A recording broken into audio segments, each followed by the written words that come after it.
अस्सलाम वालेकुम। मैं professor doctor Anjum Rahman, principal Shaheed Mohtarma Benazir Bhutto medical college Lyari.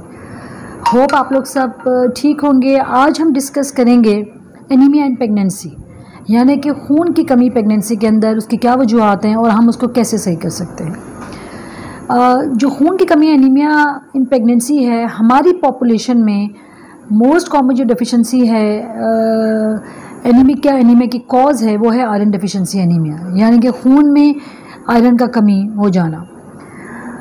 जो खून की कमी है वो बहुत सारी तरीक़ों से हो सकती है। हो सकता है कि किसी को आयरन की कमी हो, या और भी खून के अंदर दूसरी चीज़ें होते हैं जैसे विटामिन B12 की कमी होना, फोलेट की डेफिशिएंसी होना, या बहुत सारे वो पेशेंट, वो कपल जो थैलेसीमिया का शिकार हों, thalassaemia minor, usually thalassaemia minor के पेशेंट होते हैं, जो कि हो सकता है कि जब उन पर प्रेगनेंसी का लोड पड़ता है वो प्रेगनेंसी में एनीमिया के तौर पर प्रेजेंट करें, या कोई और खून की बीमारी जैसे हेरिडिटरी स्फेरोसाइटोसिस है। बट मोस्ट कॉमन जो हमारी पॉपुलेशन है उसमें जो खून की कमी की वजह है वो है एनीमिया और आयरन डेफिशिएंसी एनीमिया। खून की कमी को किस तरह पूरा किया जा सकता है, यानी कि आयरन डेफिशिएंसी एनीमिया को कैसे पूरा किया जा सकता है। देखिए, 2-3 चीज़ें बड़ी इंपॉर्टेंट हैं। जब आप प्रेग्नेंट होते हैं, मैं आपको हमेशा डिस्कस करती हूँ, ये एक फिजियोलॉजिकल चेंज है। मतलब ये खुदा ना खासा कोई एबनॉर्मलिटी नहीं है कि हम बीमार हैं। ये अल्लाह पाक की तरफ से आप पे एक करम है, और ये एक बॉडी में एक ओवरऑल पेशेंट के अंदर चेंज आता है फॉर 9 मंथ। ये चीज़ सिर्फ 9 मंथ पे ख़त्म नहीं होती। डेफिनेटली ये आगे जब तक आप ब्रेस्ट फीडिंग करेंगे 1.25 महीने तक ये चीज़ चलती है। और डेफिनेटली पेशेंट की अगर हेल्थ अच्छी होगी, आपका बेबी गुड साइज़ होगा, बेबी हेल्दी होगा, आपकी ईजी डिलीवरी होगी और आप किसी कॉम्प्लिकेशन से बचेंगे। खून में आयरन की कमी की होने की सबसे कॉमन वजह है ग़िज़ा में आयरन की कमी होना। ये मैं नहीं कहूँगी कि जी रोज़ाना आप गोश्त खाएं, या रोज़ाना, डेफिनेटली हर तबके का बंदा है, हो सकता है कि हम अफोर्ड नहीं कर सकें, बट हमारी बेस्ट सोर्स हमारी डाइट है। आप डाइट में सब्ज़ी भी बड़ी अच्छी है, पालक है, बहुत सारी ऐसी सब्जियां हैं जो बहुत अच्छा सोर्स है आयरन का। Apple is a very good source, सेब और मीट गोश्त के अंदर सबसे अच्छी सोर्स है आयरन की। हम रोज़ नहीं खा सकते, आप प्लान करें जी हफ्ते में 1 दिन खा लें।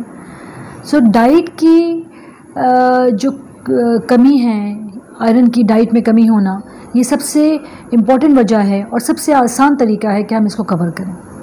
पहले कि जी पेशेंट हमारा, आपको क्या वजूहत लगेंगी ऐसी कि आपको लगे कि जी आप में खून में आप एनीमिक हैं या आप में खून की कमी है। जैसे पेशेंट की प्रेगनेंसी होती है, शुरू के 3 मंथ हो सकता है कि जी पेशेंट ईजिली कोप अप कर जाए, मगर जैसे प्रेगनेंसी बढ़ती जाएगी आपको डिफरेंट तरह के अलामात, जैसे आप थोड़ा सा भी काम करेंगी आपको लगेगा कि जी डॉक्टर साहब मेरा सांस फूल रहा है बहुत ज़्यादा, मैं नॉर्मल काम नहीं कर सकती, या बहुत जल्दी थक जाना, रूटीन हाउस होल्ड कामों में, घर के कामों में भी आपको थकन महसूस होने लगे।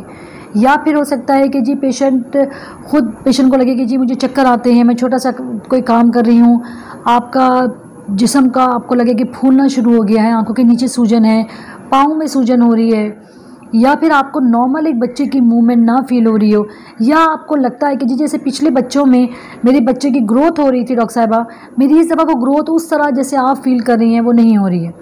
सो पेशेंट डिफरेंट तरह से प्रेजेंट कर सकता है, बट मोस्टली मरीज़ की खुद आपके आप खुद डायग्नोज कर सकते हैं कि आपको वक्त बिला वजह थकावट लगने लगे और बिला वजह आपकी सांस फूलने लगे, पेशेंट का पेल लुक हो जाता है बिल्कुल पीला। बहुत दफ़ा पेशेंट का इतना ज़्यादा पीला लुक नहीं होता, मगर पेशेंट के सिम्टम्स इंपॉर्टेंट होते हैं जिसमें आप अपने आप को खुद जज कर सकते हैं एक्चुअली कि जी हो सकता है मेरे अंदर खून की कमी हो। ये क्या इफ़ेक्ट कर सकता है खून की कमी से? अगर पेशेंट हमल में हो तो वो बच्चे पे, माँ पे, दोनों पे इफ़ेक्ट करते हैं।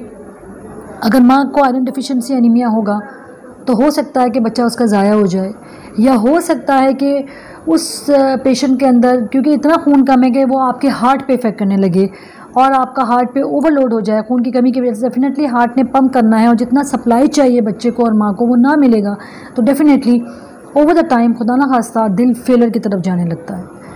इसके अलावा बच्चे का ज़ाया हो जाना, या बच्चे का पैदाइशी तौर पर बहुत कमज़ोर पैदा होना। डेफिनेटली अगर बच्चा आपका इंट्रायूट्राइन रिटार्डेड होगा या बच्चा बहुत वीक होगा, जितना ग्रो करना चाहिए वो नहीं करेगा, फिर उसको शीशे की भी ज़रूरत पड़ेगी, फिर उसको वेंट की भी ज़रूरत पड़ेगी, बच्चे के अंदर खुद खून की कमी हो जाएगी। सो टाइम से पहले बच्चे का पैदा हो जाना, बच्चे का इतना कमज़ोर होना कि वो हम नॉर्मल डिलीवरी ना करवा सकें, आपको ऑपरेट करवाना पड़े, या फिर हो सकता है कि जो बच्चा खुद बहुत ज़्यादा एनीमिक होगा डेफिनेटली जब माँ के अंदर खून की कमी है।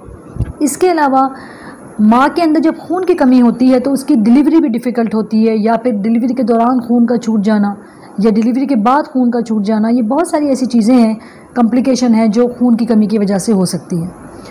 हम इसको कवर कैसे करेंगे? देखें, सबसे पहले बहुत इम्पॉर्टेंट है कि आप अपनी डाइट को अच्छा करें। मैं ये नहीं कहती कि रोज़ गोश्त खाएं, but it can be a balance diet जिसमें थोड़ी सब्ज़ी हो, एक फ्रूट हो जाए, हफ्ते में चलें एक दिन आप गोश्त खा लें, चाहे वो मटन हो चाहे फ़िश हो या व्हाटएवर।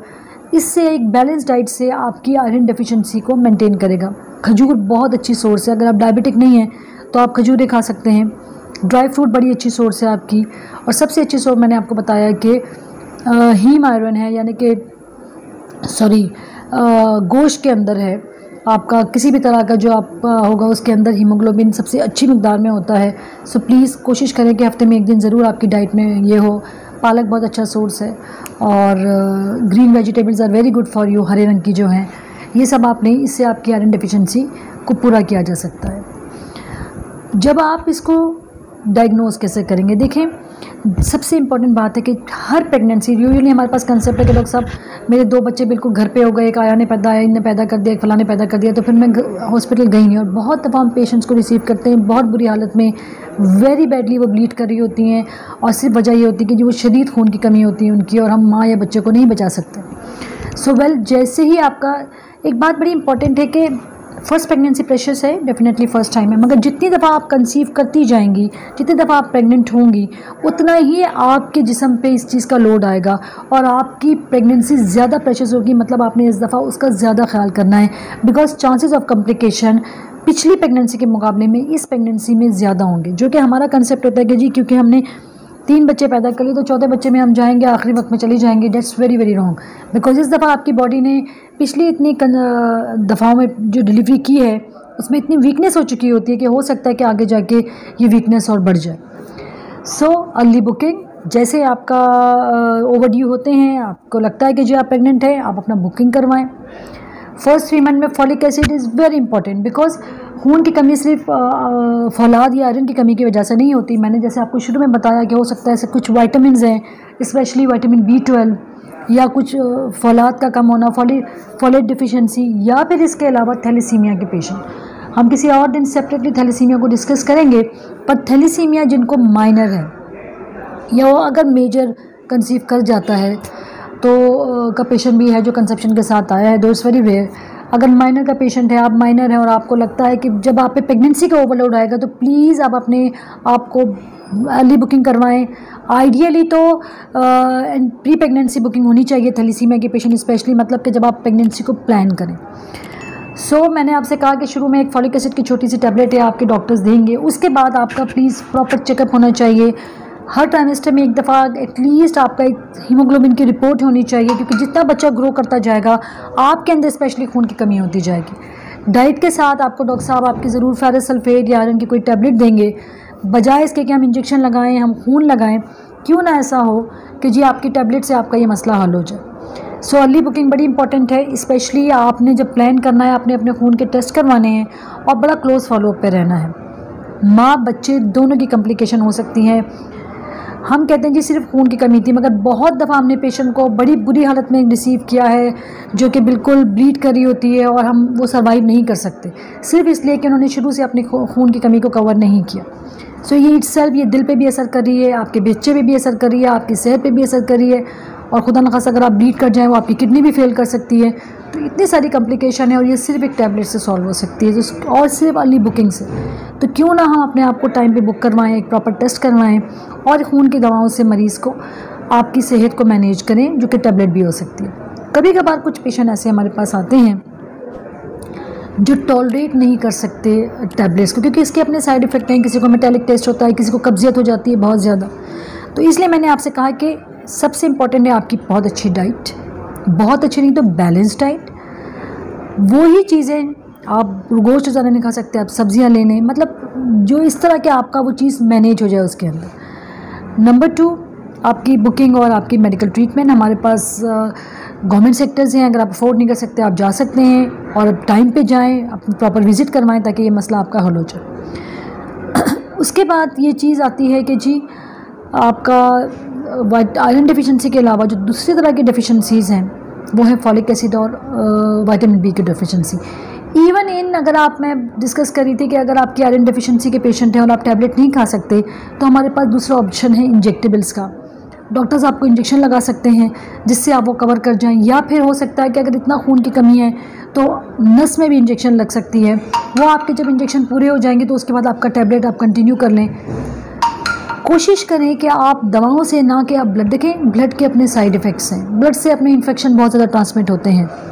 मैं ये नहीं कहती कि हर जगह का ब्लड ख़राब होता है ना, ऐसी बात, मगर डेफिनेटली इवन एक पेनिडॉल की टैबलेट का भी साइड इफ़ेक्ट होता है। तो क्यों हम अपने आप को एक सेफ़ तरीके से खुद मैनेज करें रादर के हम इन्फ्यूजन्स पे जाएं या फिर ड्रिपें लगवाएं या फिर हम ब्लड ट्रांसफ्यूजन करवाएं।